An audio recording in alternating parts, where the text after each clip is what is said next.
नमस्ते। आज के इस चर्चा में हम एक बहुत ही कमाल के विषय पर बात करने वाले हैं। मतलब जरा सोचिए, भारत के सबसे व्यस्त, सबसे पुराने और ऐतिहासिक बाजार, जो सदियों से हमारे व्यापार की धड़कन रहे हैं, वो पूरी तरह से डिजिटल दुनिया में कदम रख रहे हैं। आज हम दिल्ली के थोक बाजारों के डिजिटलीकरण को बिल्कुल माइक्रो लेवल से लेकर मैक्रो लेवल तक समझने वाले हैं। ये समझना वाकई बहुत दिलचस्प है कि कैसे कच्चे माल की सप्लाई करने वाले ये सदियों पुराने बाजार अब आधुनिक तकनीक का धड़ल्ले से इस्तेमाल कर रहे हैं। तो चलिए, बिना किसी देरी के सीधे इस विषय में गोता लगाते हैं और देखते हैं कि यह डिजिटल बदलाव आखिर हो कैसे रहा है। अब शुरुआत एक बहुत ही बुनियादी लेकिन बेहद अहम सवाल से करते हैं। एक बात बताइए, शेल्फ पर रखा कोई भी उत्पाद या प्रोडक्ट सबसे अलग कैसे दिखता है? जब भी हम किसी बड़े स्टोर या सुपरमार्केट में जाते हैं तो दर्जनों विकल्पों के बीच हमारा ध्यान सबसे पहले किस चीज पर जाता है? बिल्कुल सही, उसकी पैकेजिंग और उसकी प्रेजेंटेशन पर। एक मजबूत और कामयाब सप्लाई चेन की शुरुआत असल में उसी पैकेजिंग से हो जाती है जिसमें वो प्रोडक्ट रखा गया है। ये सिर्फ प्रोडक्ट को सुरक्षित रखने की बात नहीं है, बल्कि ब्रांड की पहचान बनाने और कस्टमर का ध्यान खींचने का एक तरीका है। सच कहें तो अगर पैकेजिंग दमदार नहीं है तो अंदर का प्रोडक्ट चाहे कितना भी बेहतरीन क्यों ना हो, वो शेल्फ पर अपनी जगह नहीं बना पाएगा। इस बात को जमीनी स्तर पर थोड़ा और अच्छे से समझने के लिए एक रियल लाइफ उदाहरण लेते हैं। महिमा प्लास्टिक का नाम लेते हैं। अब ये कोई आम नाम नहीं है। दिल्ली के उस मशहूर और ऐतिहासिक मसाला बाजार, जी हाँ, खारी बावली, उसके अंदर स्थित नया बांस इलाके में पैकेजिंग के मामले में ये एक बेहद भरोसेमंद नाम है। एक पल के लिए उन संकरी भीड़-भाड़ वाली गलियों की कल्पना कीजिए, जहां हवा में हमेशा मसालों की वो एक तेज महक घुली रहती है। बिल्कुल उसी ऐतिहासिक व्यापारिक केंद्र के बीचों बीच महिमा प्लास्टिक जैसी कंपनियां ये पक्का करती हैं कि प्रोडक्ट बिल्कुल सही सलामत और आकर्षक रूप में सीधे हम तक पहुंचने के लिए तैयार हों। देखा जाए तो ये पारंपरिक व्यापार और आज की आधुनिक जरूरतों का एक एकदम परफेक्ट संगम है। अगर इनकी मुख्य पेशकशों पर एक नज़र डालें तो पता चलता है कि ये थोक व्यवसाय असल में किन चीज़ों पर टिके हैं। इनमें ziplock pouch, silver laminated pouch और वो जो आजकल के शानदार प्रिंटेड पॉलिएस्टर पाउच आते हैं, वो सब शामिल हैं। इसके अलावा ये कस्टमाइज्ड पैकेजिंग और पैकिंग मशीनें भी देते हैं। अब देखिए, चाहे सूखे मेवों को सीलन से बचाना हो या ताज़ी जड़ी बूटियों की वो खुशबू बरकरार रखनी हो, हर चीज़ के लिए एक खास तरह की पैकिंग चाहिए ही चाहिए। जब हम खारी बावली के उस पूरे माहौल के बारे में सोचते हैं तो ये बात एकदम साफ हो जाती है कि इन मजबूत पैकेट्स के बिना वे प्रीमियम क्वालिटी वाले मसाले या मेवे कभी भी बिल्कुल ताज़ा हालत में हमारे घरों तक पहुंच ही नहीं सकते। यहाँ जो सबसे दिलचस्प बात निकल कर आती है, वो है आज के मॉडर्न बिजनेस की दोहरी ज़रूरतें। एक तरफ तो कस्टम प्रिंटिंग है, मतलब एकदम साफ और आकर्षक ब्रांडिंग के लिए नई नई तकनीकों का इस्तेमाल। आज के भारी कंपटीशन में बाजार में अपनी पहचान बनाने के लिए ये बहुत ज़रूरी है। और दूसरी तरफ है बल्क पैकेजिंग का सामान। इसका मुख्य काम है भारी मात्रा में मसालों या खाने पीने की चीज़ों को लंबे समय तक सुरक्षित और एकदम फ्रेश रखना।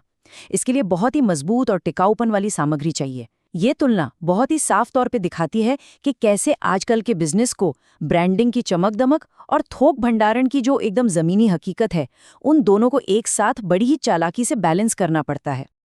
खैर, अब जरा इन विशिष्ट दुकानों और पैकेजिंग की बातों से थोड़ा बाहर निकलते हैं और बड़ी तस्वीर यानी व्यापक डिजिटल परिदृश्य की तरफ देखते हैं।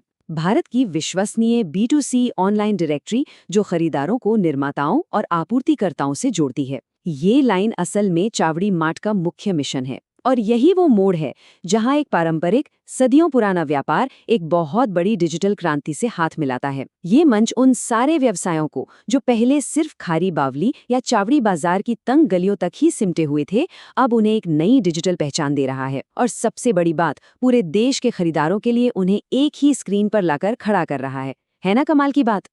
और ये देखना बहुत ही शानदार है कि कैसे एक डिजिटल डायरेक्टरी इतने बड़े, विशाल और कई बार थोड़े अव्यवस्थित से लगने वाले बाजारों को बहुत ही आसानी से समझ में आने वाली ऑनलाइन कैटेगरी में बांट देती है।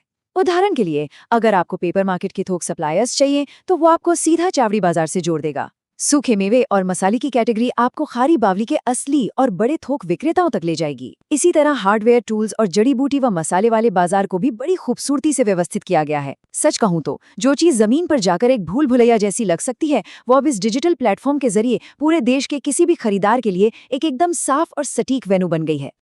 आइए थोड़ा और आगे बढ़ते हैं और देखते हैं कि ये प्लेटफॉर्म आखिर कितने बड़े स्तर पर काम कर रहा है। इस इकोसिस्टम की विविधता, मतलब इसकी वैरायटी, वास्तव में हैरान करने वाली है। आप खुद सोचिए, एक ही प्लेटफॉर्म पर आपको हर्बावेदा ओवरसीज से आयुर्वेदिक अर्क और जड़ी बूटियां मिल रही हैं, और ठीक वहीं दूसरी तरफ भारी औद्योगिक काम के लिए स्टेनलेस स्टील फैब्रिकेशन और स्टील बॉल्स भी मौजूद हैं। बात यहीं खत्म नहीं होती। कार की पॉलिशिंग के पैड हों, खेती की मशीनरी हो या फिर बाथरूम फिटिंग और घर सजाने का सामान, सब कुछ यहाँ है। ये भारी विविधता दिखाती है कि थोक बाजार का हर एक कोना, हर एक हिस्सा अब एक साथ डिजिटल रूप से जुड़ रहा है। एक पूरा का पूरा इकोसिस्टम ही तैयार हो गया है। लेकिन अब एक बड़ा सवाल ये उठता है कि भाई ये सब इतनी आसानी से काम कैसे करता है? इसका जवाब छिपा है इसके तकनीकी पहलू में। पुराने सप्लायर्स और आज के डिजिटल खरीदारों के बीच की दूरी को पाटने के लिए मुफ्त बिजनेस लिस्टिंग और डायरेक्ट व्हाट्सएप इंटीग्रेशन जैसी जबरदस्त सुविधाएं दी गई हैं।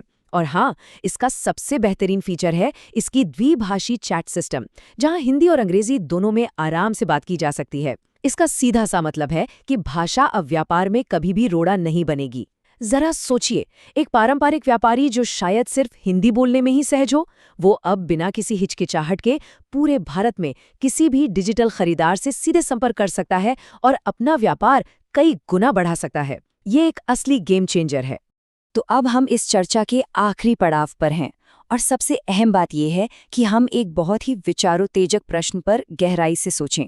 जैसे जैसे हमारे ये पुराने पारंपरिक बाजार डिजिटल रूप ले रहे हैं, तो जो ग्लोबल सप्लाई चेन है वो इन प्लेटफॉर्म्स के हिसाब से खुद को कैसे ढालेगी? क्योंकि अब तो पूरे के पूरे थोक बाजार बस आपके एक क्लिक की दूरी पर आ गए हैं। आज ये बिल्कुल स्पष्ट हो गया है कि कैसे दिल्ली के ऐतिहासिक और सदियों पुराने बाजार अब सबकी पहुंच में हैं। ये बात सिर्फ किसी एक शहर के स्थानीय व्यापार को व्यवस्थित करने की नहीं है, बल्कि ये इस बात का एक बहुत बड़ा संकेत है कि भविष्य में वैश्विक व्यापार कैसे काम करने वाला है। आज के इस विश्लेषण से जुड़ने के लिए बहुत बहुत धन्यवाद। ऐसे ही नई नई चीज़ों को सीखते और समझते रहें।